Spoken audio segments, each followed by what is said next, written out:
ಪೂಜೆಗೆ ಚೌಚೌ ತಿಂತಿರಲ್ಲ, ಈ ಚೌಚೌ ತಿನ್ನುವ ಮುನ್ನ ಒಮ್ಮೆ ಈ ವಿಡಿಯೋ ನೋಡಿ. ಈ ರೀತಿ ಬಣ್ಣ ಹಾಕಿ ಜನರಿಗೆ ತಿನ್ನಿಸೋ ಬದಲು ಒಂದೇ ಸಲಕ್ಕೆ ವಿಷ ಹಾಕಿ ತಿನ್ನಿಸ್ಬಿಡಿ.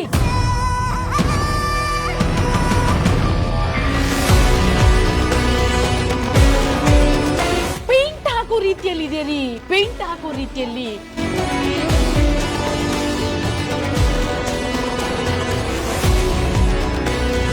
ಹಾಕಿ ಹಾಕಿ ಇದು ಮಾಡ್ತಾ ನೋಡಿ, ಮಣ್ಣು ಗಿಣ್ಣು ಎಲ್ಲ ಇರುತ್ತೆ, ಎಣ್ಣೆ ಕತೆ ಅದು ಇನ್ನೊಂದು.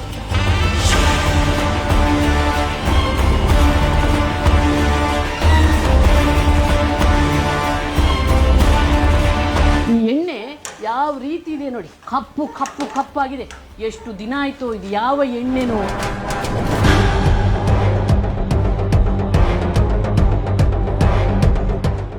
ಈ ಪರಿ ಒಂದು ಕೊಳಕು ಕೊಳಕಾದ ಆಯಿಲ್ ಅನ್ನ ಬಳಸ್ಕೊಂಡು ಇನ್ನು ನಮ್ಮ ಕರ್ನಾಟಕದಲ್ಲಿ ಕ್ಯಾನ್ಸರ್ ರೋಗಿಗಳು ಜಾಸ್ತಿ ಆಗದೆ ಇರ್ತಾರ?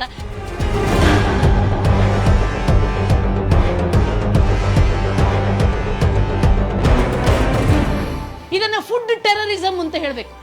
ಆಹಾರ ಉಗ್ರರು ಇವರು, ಬೇರೆ ಯಾರೂ ಅಲ್ಲ.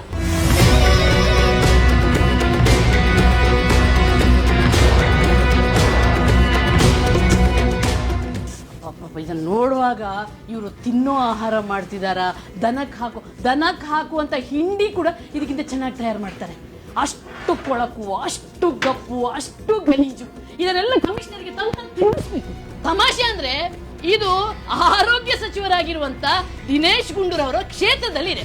ಜನರ ಆರೋಗ್ಯ ರಕ್ಷಣೆ ಮಾಡ್ತೀನಿ ಅನ್ನುವಂತ ಆರೋಗ್ಯ ಸಚಿವರ ಕ್ಷೇತ್ರದಲ್ಲಿ ಇಂಥ ಒಂದು ಆರೋಗ್ಯವನ್ನ ಹಾಳು ಮಾಡುವಂತ ಫ್ಯಾಕ್ಟರಿಗಳಿವೆ ಅಂತಂದ್ರೆ ಏನ್ ದಿನೇಶ್ ಗುಂಡೂರಾವ್ ಅವರಿಗೆ ಕಾಣ್ತಾ ಇಲ್ವಾ?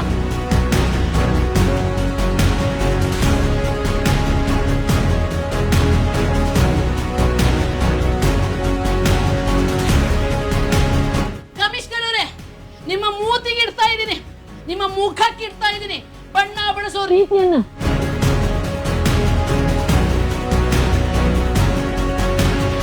ಇಷ್ಟು ಪ್ರಾಡಕ್ಟ್ಗಳಿಗೆ FSSAI ಇಲ್ಲ. ಇದೇನು ಅಧಿಕಾರಿಗಳಿಗೆ ಕಾಣಲ್ವಾ? ಇವರೇನು ಕದ್ದು ಮುಚ್ಚಿ ಸ್ಮಗ್ಲಿಂಗ್ ಮಾಡ್ತಿದಾರ? ಇಲ್ಲ.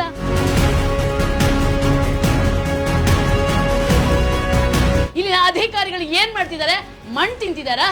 ಜನರಿಗೆ ವಿಷ ತಿನ್ನಿಸುವಂತ ಇಂಥ ಫ್ಯಾಕ್ಟರಿಗಳನ್ನ ಮುಚ್ಚಿ ಮನೆ ಕಳಿಸುವ ಬದಲು ಅವರಿಂದ ಲಂಚ ತಗೊಂಡು ನಿಮ್ಮ ಅಧಿಕಾರಿಗಳು ಕೊಬ್ಬಿ ಕೂತಿದ್ದಾರೆ.